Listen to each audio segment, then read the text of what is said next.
Assalamualaikum warahmatullahi wabarakatuh. Kami mahasiswa dari Sekolah Tinggi Agama Islam Darud Dawah Wal Irsyad Pindrang, program studi ekonomi syariah, semester 4, kelompok 1. Berikut teman-teman saya.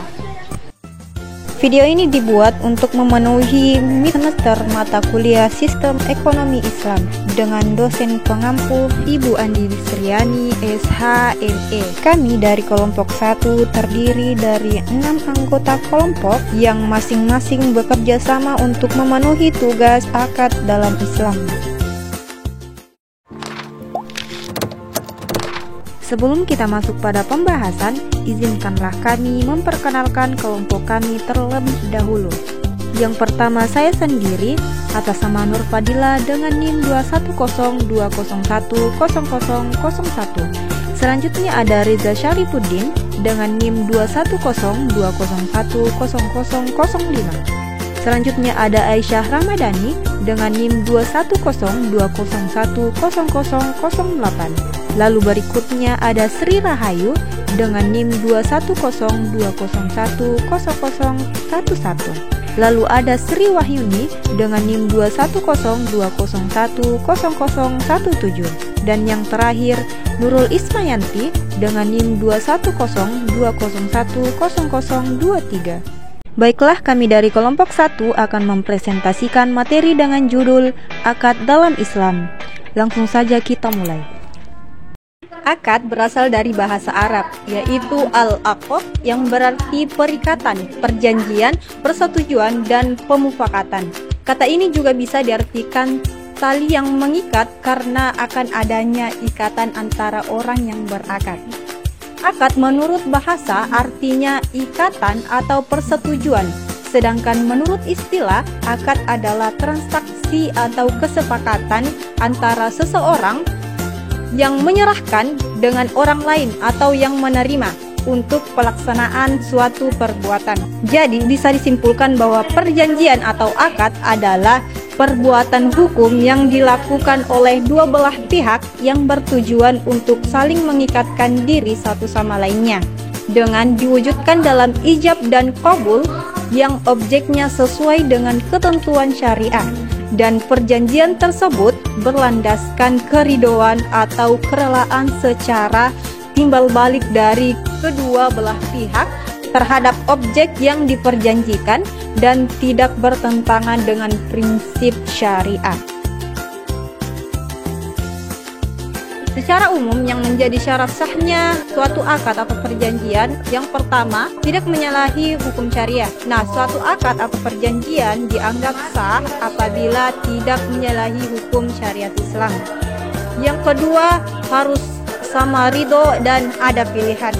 Nah, akad atau perjanjian harus berdasarkan keinginan dan kemauan dari masing-masing pihak. Nah, itulah apabila sahnya suatu akad. Dan yang ketiga, harus jelas dan gambling. Nah, akad atau perjanjian harus jelas dan terang, tidak mengandung unsur kesamaran atau penipuan. Akad dalam transaksi lembaga keuangan syariah dibagi dalam beberapa bagian, yaitu pertama, akad dalam tabungan atau penghimpun dana. Kedua, akad dalam jual beli. Ketiga, akad dalam sewa menyewa. Keempat, akad dalam upah atau jasa pelayanan. Pertama, akad dalam tabungan atau penghimpun dana. Akad dalam tabungan atau penghimpun dana dibagi dalam dua akad. Yang pertama, akad wadiah. Wadiah artinya titipan. Dalam terminologi, artinya menitipkan barang kepada orang lain tanpa ada upah. Jika bank meminta imbalan atau ujrah atau mensyaratkan upah, maka akad berubah menjadi ijarah pada bank syariah seperti giro berdasarkan prinsip wadiah. Kedua, akad mudharabah. Mudharabah adalah kerjasama antara dua pihak di mana yang satu sebagai penyandang dana dan yang kedua sebagai pengusaha, sementara keuntungan dibagi bersama sesuai nisbah yang disepakati dan kerugian finansial ditanggung pihak penyandang dana. Dalam bank syariah seperti tabungan maupun deposito berdasarkan prinsip mudharabah. Selanjutnya, adapun akad jual beli. Ada 3, yaitu akad murabahah. Akad murabahah adalah jual beli barang pada harga asal dengan tambahan keuntungan yang disepakati. Yang kedua adalah akad salam. Akad salam adalah pembelian barang yang diserahkan di kemudian hari, sementara pembayaran dilakukan di muka. Ketiga, akad istiqna. Akad istiqna adalah dalam akad ini pembuat barang menerima pesanan dari pembeli. Pembuat barang lalu berusaha melalui orang lain untuk membuat atau membeli barang menurut spesifikasi yang telah disepakati dan menjualnya kepada pembeli akhir. Nah, baiklah, saya akan menjelaskan dua akad dalam sewa menyewa. Yang pertama itu akad ijarah.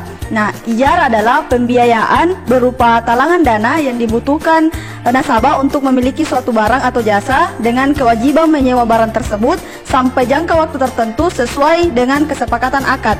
Dan yang terakhir itu akad ijarah mutahiyah bit tamlik atau disingkat IMBT. Nah, IMBT adalah akad sewa menyewa barang antara bank dengan penyewa yang diikuti janji bahwa pada saat ditentukan kepemilikan barang, sewaan akan berpindah kepada penyewa. Ringkasannya adalah sewa yang berakhir dengan kepemilikan. Berikut saya akan menjelaskan tentang akad dalam upah atau jasa pelayanan. Ada 5. Yang pertama, akad kafalah. Kafalah adalah yaitu jaminan yang diberikan oleh penanggung atau kafil kepada pihak ketiga untuk memenuhi kewajiban pihak kedua atau yang ditanggung. Contohnya, Dina membuat usaha ayam bakar namun belum punya modal, sedangkan si Dona si pembeli sudah ingin membeli ayam bakar tersebut. Agar tidak kehilangan konsumen pertamanya, maka dari itu Dina mencari dana untuk meminjam uang untuk modal usahanya. Kedua, akad wakalah. Wakalah yaitu pelimpahan kekuasaan oleh satu pihak kepada pihak lain dalam hal-hal yang boleh diwakilkan. Dalam perbankan, wakalah biasanya dengan upah atau ijarah yang dipakai dalam fase base income seperti pembayaran rekening listrik, telepon, dan lain-lain. Contohnya, seseorang mewakilkan kepada orang lain untuk menjadi wali nikah anak perempuannya. Yang ketiga, akad hiwalah. Hiwalah yaitu akad pengalihan hutan dari satu pihak yang berutang kepada pihak lain yang wajib menanggung membayarnya.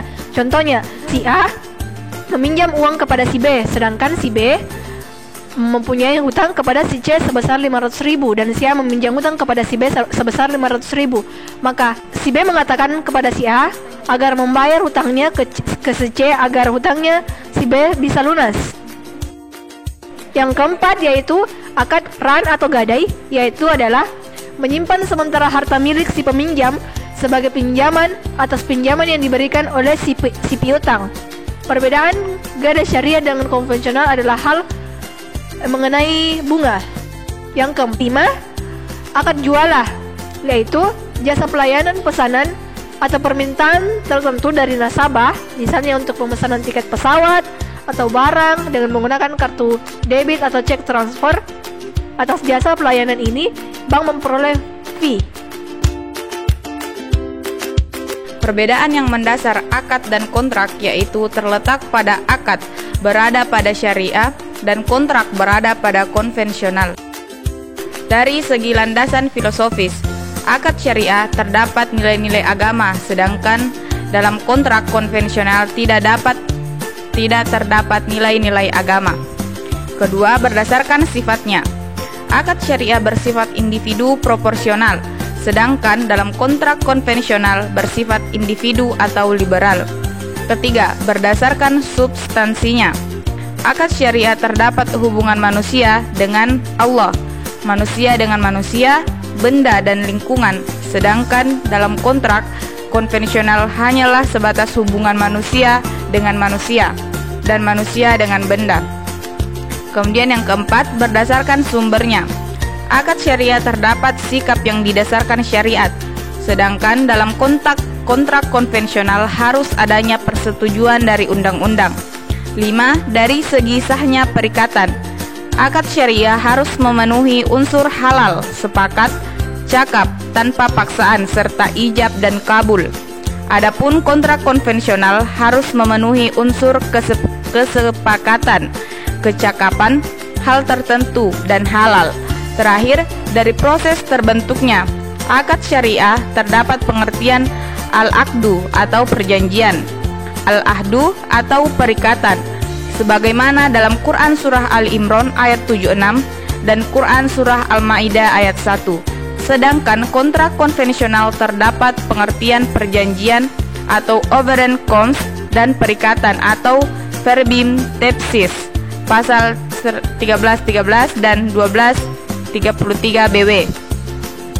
Baik, itulah pemaparan kami pada kali ini, dan bisa diambil kesimpulan bahwa akad dalam Islam mempunyai 4 bagian dalam transaksi lembaga keuangan syariah, yaitu akad dalam tabungan penghimpun dana, kedua akad dalam jual beli, ketiga akad sewa menyewa, dan keempat akad dalam upah atau jasa pelayanan.